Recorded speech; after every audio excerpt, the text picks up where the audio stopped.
नमस्कार। आकाशवाणी से प्रस्तुत है समाचार प्रभात।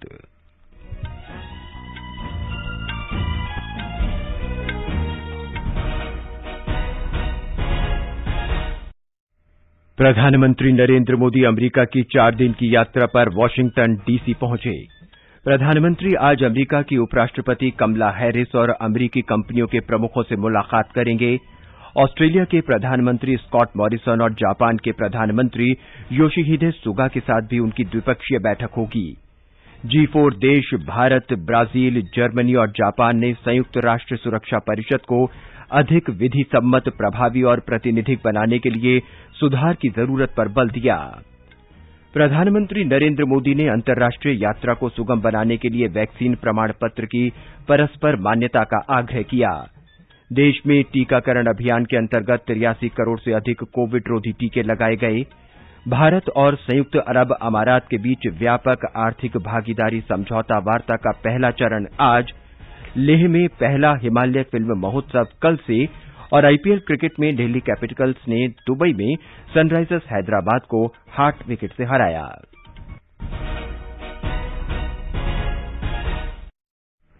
समाचार प्रभात में जागृति शर्मा के साथ मैं नवीन सक्सेना।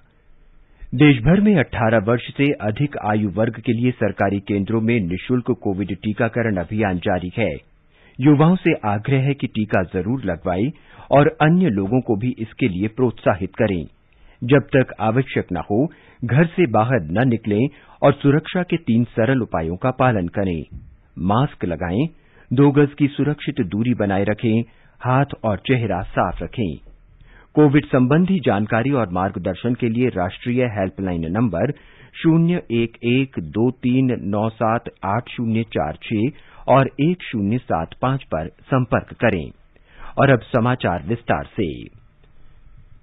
प्रधानमंत्री नरेंद्र मोदी अमेरिका की 4 दिन की यात्रा पर आज सुबह वाशिंगटन डीसी पहुंचे। भारी वर्षा के बावजूद भारतीय समुदाय के सैकड़ों सदस्य प्रधानमंत्री की अगवानी के लिए हवाई अड्डे पर मौजूद थे। जैसे ही प्रधानमंत्री का विमान उतरा, उत्साहित भारतवंशियों के हर्षोल्लास से पूरा माहौल गूंज उठा।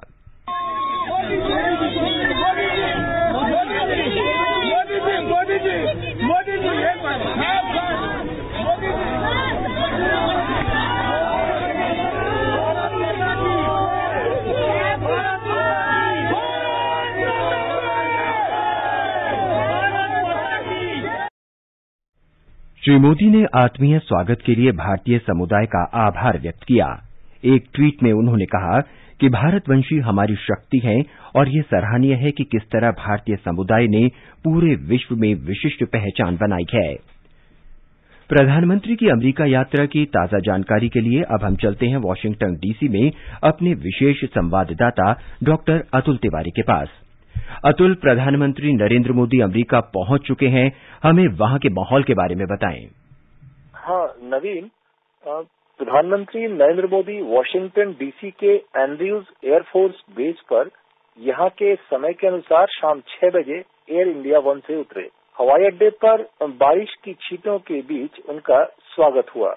अमेरिका में भारत के राजदूत तरनजीत सिंह संधू के साथ भारतीय समुदाय के लोगों ने प्रधानमंत्री की अगवानी की। इसके बाद वाशिंगटन के विलार्ड इंटरकॉन्टिनेंटल में प्रधानमंत्री पहुंचे, जहां वे ठहरेंगे।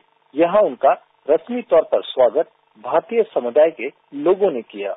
आपने देखा होगा कि आगमन के समय बारिश के बीच प्रधानमंत्री नरेंद्र मोदी की छाता लिए हुए तस्वीर काफी कुछ बयां करती है। नवीन, कहते हैं कि यात्रा की शुरुआत अगर बारिश के साथ हो तो यह शुभ संकेत है इस बात का कि एक सार्थक और सकारात्मक नतीजा सामने आएगा। और यहाँ लोगों की उम्मीद यही है जब प्रधानमंत्री यहाँ के राजनेताओं और बिजनेस लीडर्स के साथ मुलाकात करेंगे। नवीन, अतुल, ये बताइए कि वाशिंगटन में आज प्रधानमंत्री के क्या-क्या कार्यक्रम हैं? जागृति, और वाशिंगटन में गुरुवार को प्रधानमंत्री का व्यस्त कार्यक्रम है।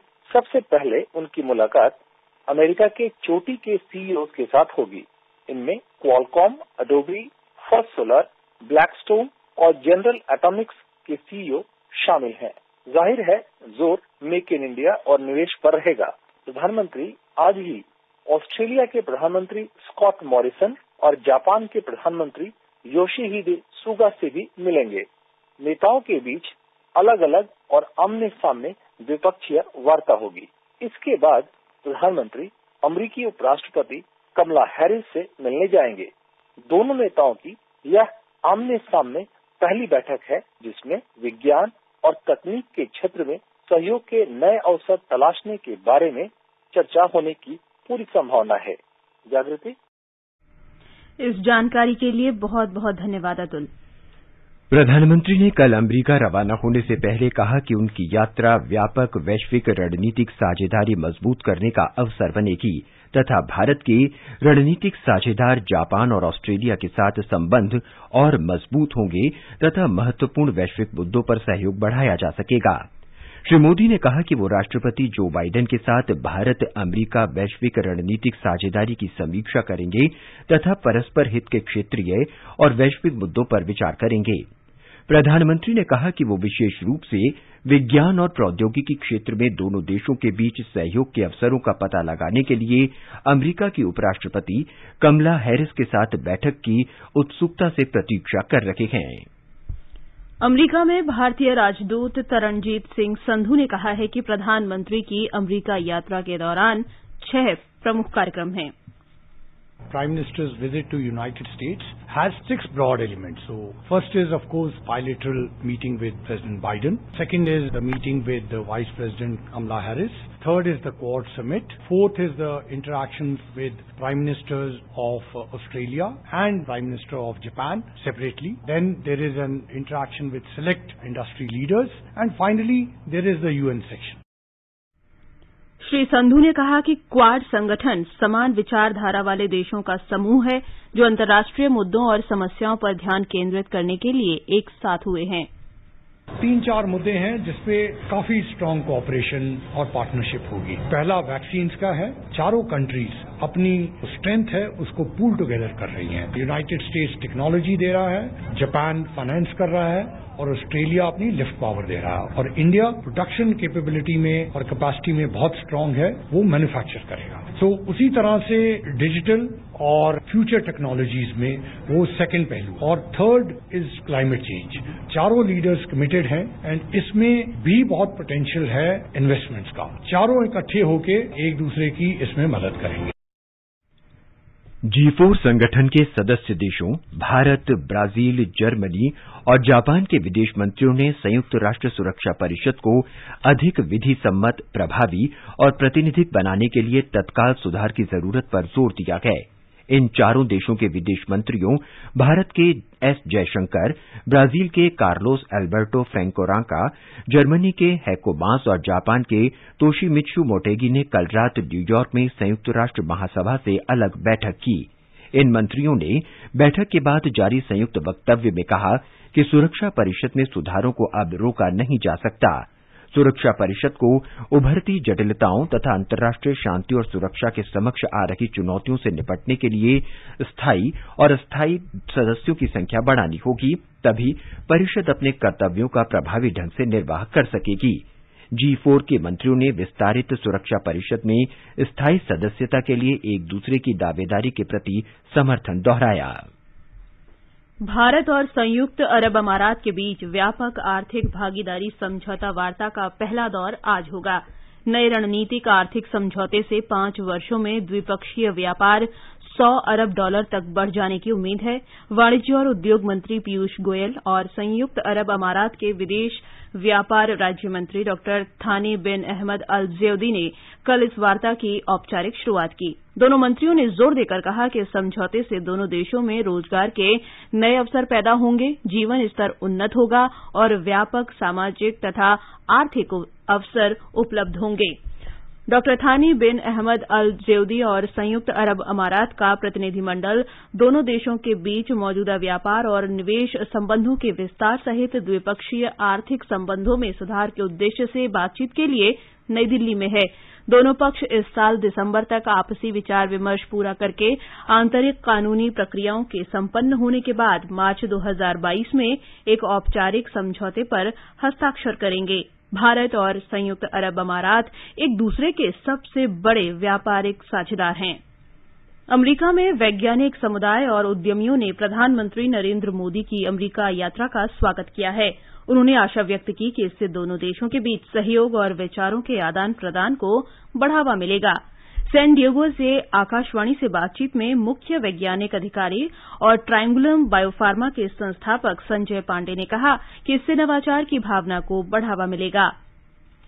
Namaste. It gives me great honor to welcome Prime Minister Modi ji to the United States. From a scientific point of view, an Indo-US collaboration on an ongoing basis would foster mutual benefits in research and development. This can be accomplished by holding regular in-person workshops, engaging US-trained Indian scientists and professionals with Indian students across Indian academic institutions. In addition, creating an entrepreneurship ecosystem across India, especially northern India, by engaging US-trained entrepreneurs would foster scientific growth. I want to applaud Modi ji's government on the improvement and efficiency of obtaining an e-visa for US citizens.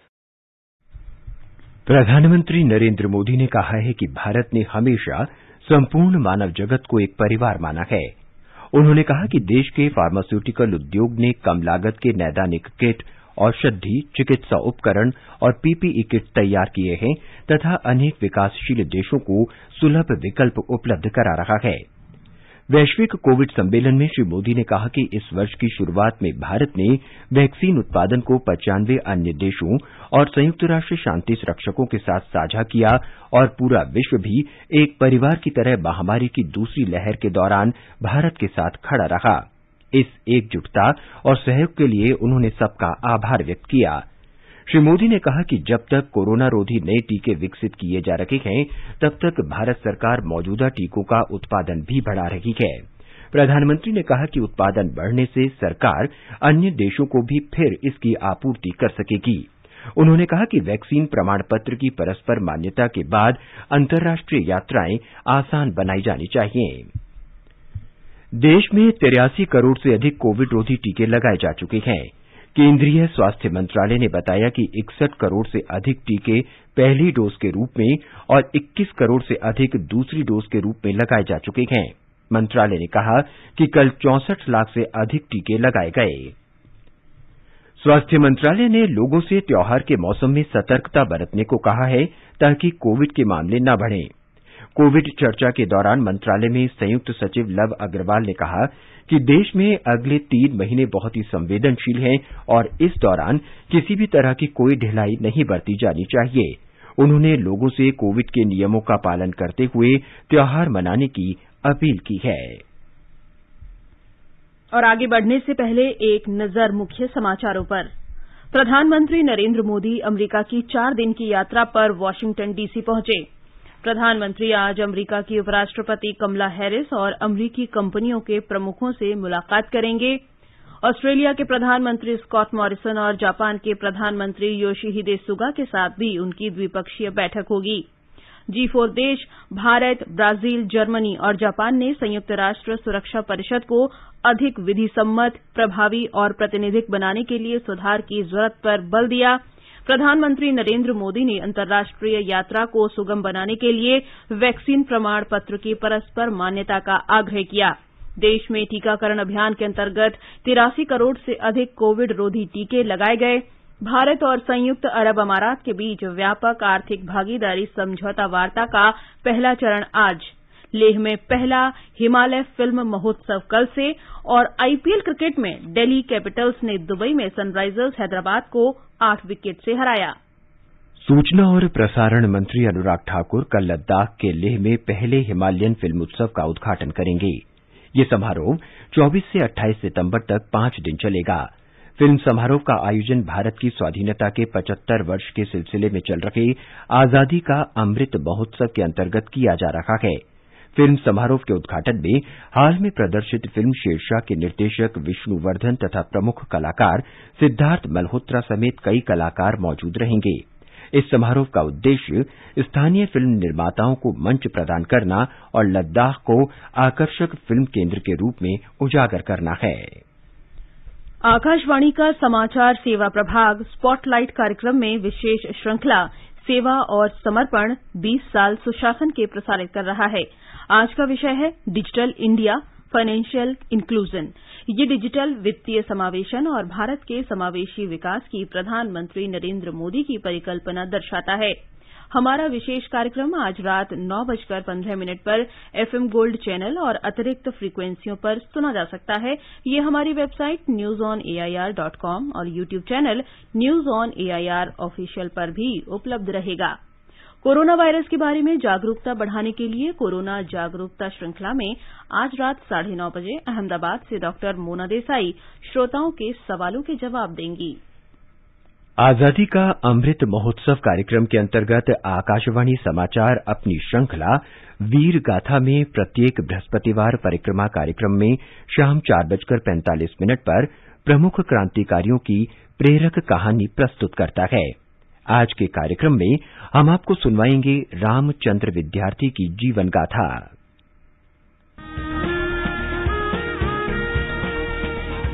आजादी के अमृत महोत्सव के पावन अवसर पर आकाशवाणी समाचार के कार्यक्रम परिक्रमा में गुरुवार को शाम 4:45 पर सुनिए देश की आजादी की लड़ाई में अपना अमूल्य योगदान देने वाले भारतीय स्वतंत्रता संग्राम के सिपाही की वीर गाथा।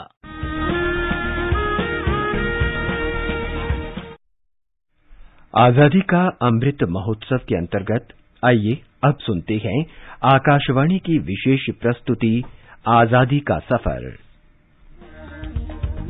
आजादी का अमृत महोत्सव।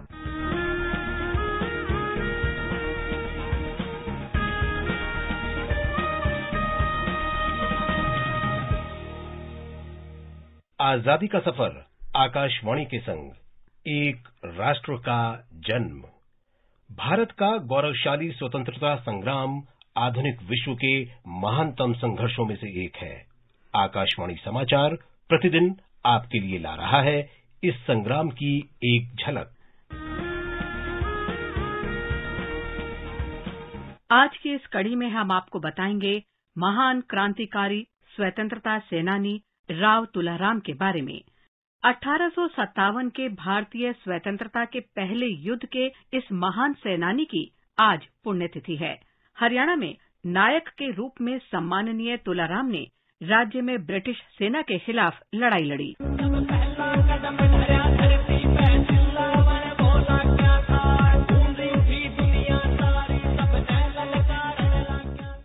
राव तुलाराम का जन्म 9 दिसंबर 1825 को रेवाड़ी के रामपुरा उपनगर में पूरन सिंह और ज्ञान कौर के घर हुआ था।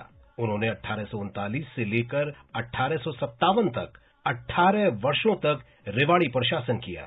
1857 में मेरठ और अन्य स्थानों पर विद्रोह के बाद राव तुलाराम भी विद्रोहियों में शामिल हो गए। उन्होंने दिल्ली में विद्रोहियों की सैनिकों और संसाधनों से भरपूर मदद की। वो विद्रोह के दौरान दक्षिण पश्चिम हरियाणा से अंग्रेजों को बाहर निकालने में भी अस्थायी रूप से सफल हुए।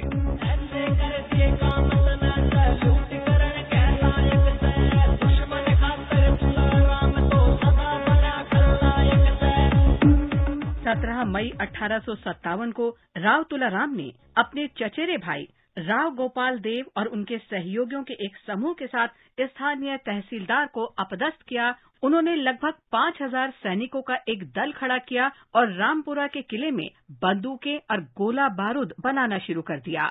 राव ने दिल्ली में अंग्रेजों के खिलाफ युद्ध कर रहे सम्राट बहादुर शाह जफर और अन्य विद्रोही ताकतों की मदद की और उन्हें बड़ी मात्रा में आवश्यक वस्तुओं के साथ 45,000 रुपए भेजे। लेकिन ये मदद दिल्ली को बचा पाने में नाकाफी रही और 20 सितंबर 1857 को दिल्ली पर अंग्रेजों का नियंत्रण हो गया। इसके तुरंत बाद ब्रिगेडियर जनरल शॉवर्ट्स ने रेवाड़ी में राव और उनके सहयोगियों पर हमला करने के लिए दिल्ली में एक दल का नेतृत्व किया। शॉवर्ट्स ने तुलाराम को दूत के जरिए संदेश भेजा कि यदि वो अपनी बंदूकों और हथियारों के साथ आत्मसमर्पण करते हैं तो उनके साथ नरमी बरती जाएगी। लेकिन तुलाराम ने इस प्रस्ताव को ठुकरा दिया। ब्रिटिश अधिकारी ने 10 नवंबर 1857 को कर्नल गेरार्ड के अधीन एक मजबूत सैन्य टुकड़ी भेजी जिसने रामपुरा किले पर कब्जा कर लिया। 16 नवंबर को कर्नल गेरार्ड नारनौल गए, जहां राव तुलाराम के चचेरे भाई राव किशन सिंह के नेतृत्व में विद्रोही सेना ने अंग्रेजों के खिलाफ लड़ाई लड़ी। तुलाराम की सेना ने अंग्रेजों का बहादुरी से सामना किया और अंग्रेजों को तितर बितर कर दिया। हमले में कर्नल गेरार्ड गंभीर रूप से घायल हो गए, कई अन्य ब्रिटिश अधिकारी मारे गए या जख्मी हुए, लेकिन ब्रिटिश सेना की ताकत और भारी बमबारी के सामने तुलाराम की सेना अधिक समय तक प्रतिरोध नहीं कर सकी। नारनौल की लड़ाई 1857 के विद्रोह की सबसे निर्णायक लड़ाइयों में से एक थी। नारनौल की लड़ाई में नुकसान और तबाही झेलने के बाद राव तुलाराम राजस्थान चले गए और तात्या टोपे के साथ जा मिले, लेकिन सीकर की लड़ाई में तात्या टोपे की सेना भी अंग्रेजों से हार गई। इसके बाद राव ने ब्रिटिश औपनिवेशिक साम्राज्य के खिलाफ ईरान के शाह दोस्त मोहम्मद खान, अफगानिस्तान के अमारात और अलेक्जेंडर द्वितीय रूस के सम्राट से मदद लेने के लिए भारत छोड़ दिया। अंग्रेजों ने अवज्ञा के कारण राव तुलाराम की संपत्ति को जब्त कर लिया। 23 सितंबर 1863 को पूरे शरीर में संक्रमण फैलने के कारण 38 वर्ष की आयु में अफगानिस्तान के काबुल में राव तुलाराम की मृत्यु हो गई।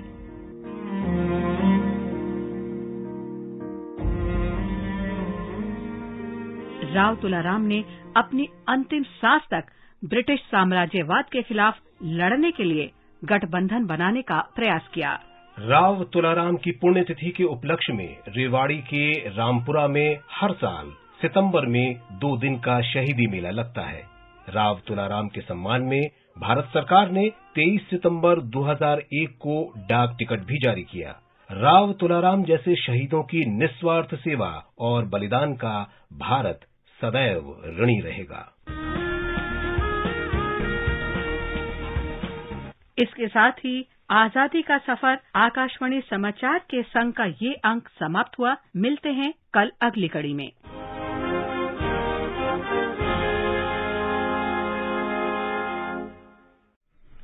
आकाशवाणी समाचार सुनते रहें और आजादी का अमृत महोत्सव में हमारे साथ शामिल रहें।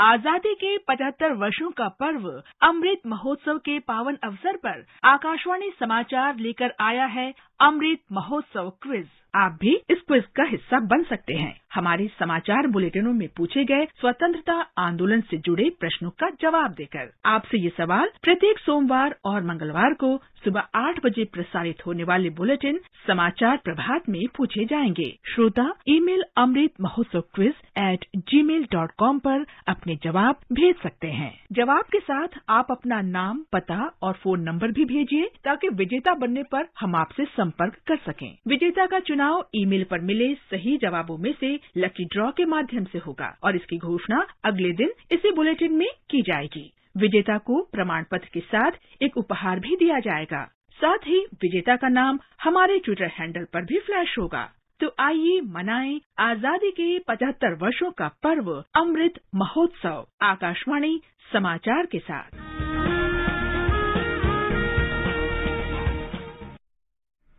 अमृत महोत्सव क्विज के उत्तर व्हाट्सएप नंबर 8826546262 पर भी भेजे जा सकते हैं। आईपीएल क्रिकेट में आज अबू धाबी में मुंबई इंडियंस का मुकाबला कोलकाता नाइट राइडर्स से होगा। मैच शाम 7:30 बजे से खेला जाएगा। कल रात दुबई में दिल्ली कैपिटल्स ने सनराइजर्स हैदराबाद को 8 विकेट से हरा दिया। अब एक नजर आज के मौसम पूर्वानुमान पर। सबसे पहले देश के 4 महानगरों के मौसम का हाल। दिल्ली, मुंबई, चेन्नई और कोलकाता में आंशिक रूप से बादल छाए रहेंगे। श्रीनगर, जम्मू, लेह, गिलगित और मुजफ्फराबाद में सामान्य रूप से बादल छाए रहेंगे और गरज के साथ वर्षा हो सकती है। देश के पूर्वोत्तर क्षेत्र इम्फाल, शिलांग, कोहिमा, आइजॉल, ईटानगर और गैंगटॉक में भी बादल छाए रहेंगे। 1-2 स्थानों पर हल्की या गरज के साथ वर्षा हो सकती है। न्यूनतम तापमान 16 डिग्री सेल्सियस और अधिकतम 35 डिग्री सेल्सियस के आसपास रहने के आसार हैं। ये समाचार हमारी वेबसाइट newsonair.gov.in/hindi पर भी उपलब्ध हैं। जागृति, अब बताएं कि आज के समाचार पत्रों में क्या खास है। कोरोना संक्रमण से जान गंवाने वालों के परिवार को मिलेगा 50,000 रुपए का मुआवजा। केंद्र सरकार ने सुप्रीम कोर्ट में हलफनामा देकर किया मुआवजे का ऐलान। आज के सभी समाचार पत्रों की पहली खबर है। अमर उजाला, दैनिक भास्कर, राष्ट्रीय सहारा और दैनिक ट्रिब्यून ने लिखा है, कोरोना से मौत पर 50,000 रुपए की अनुग्रह राशि का भुगतान राज्य आपदा कोष से किया जाएगा। दैनिक भास्कर सहित सभी अखबारों ने अपने पहले पन्ने पर दिया है, बच्चों के टीके 2 हफ्ते बाद, दिवाली से पहले 2 से 17 साल के बच्चों के लिए 2 अलग अलग वैक्सीन आएंगी। नव भारत टाइम्स ने सुर्खी दी है, ब्रिटेन टीके पर झुका लेकिन ऐप पर सवाल। ब्रिटेन ने भारत में बनाए गए ऑक्सफोर्ड एस्ट्राजेनेका के टीके कोविशील्ड को अपनी स्वीकृति दी, लेकिन भारतीयों को अब भी क्वारंटीन नियमों में छूट नहीं मिलेगी। जनसत्ता ने सुर्खी बनाई है, ब्रिटेन ने यात्रा पर फिर फंसाया पेंच, कोविशील्ड को मान्यता, भारत का नाम सूची में नहीं। प्रधानमंत्री नरेंद्र मोदी की 4 दिन की अमेरिका यात्रा को भी समाचार पत्रों ने अपने पहले पन्ने पर जगह दी है। दैनिक जागरण लिखता है, नए मिशन पर प्रधानमंत्री। राजस्थान पत्रिका ने लिखा है, भारत अमेरिका साझेदारी पर करेंगे बातचीत। बेटियों का इंतजार खत्म, एनडीए में इसी साल प्रवेश, हिंदुस्तान की सुर्खी है। पत्र लिखता है, सर्वोच्च अदालत ने कहा, हम उनकी उम्मीदें बढ़ा चुके हैं, अब उन्हें निराश नहीं किया जा सकता।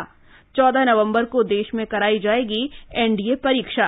नवभारत टाइम्स ने सुप्रीम कोर्ट के हवाले से दिया है, ये बदलाव का चरण है और हम बदलाव को टाल नहीं सकते। जनसत्ता ने लिखा है, सुप्रीम कोर्ट ने कहा, युवतियों की अभिलाषाओं को नकार नहीं सकते।